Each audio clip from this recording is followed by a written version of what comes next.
Ang Facebook ngayon sa mundo, maraming kumikita ng piso dahil sa bagong meta nito. May pa-star at ad sa video. Kaya kung gusto mong kumita, kailangan mong magtyaga para iyong makukuha ang requirements ni Daddy Mita.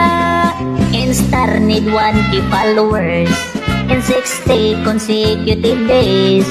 Stream ads need 5K followers and 60,000 on-demand videos.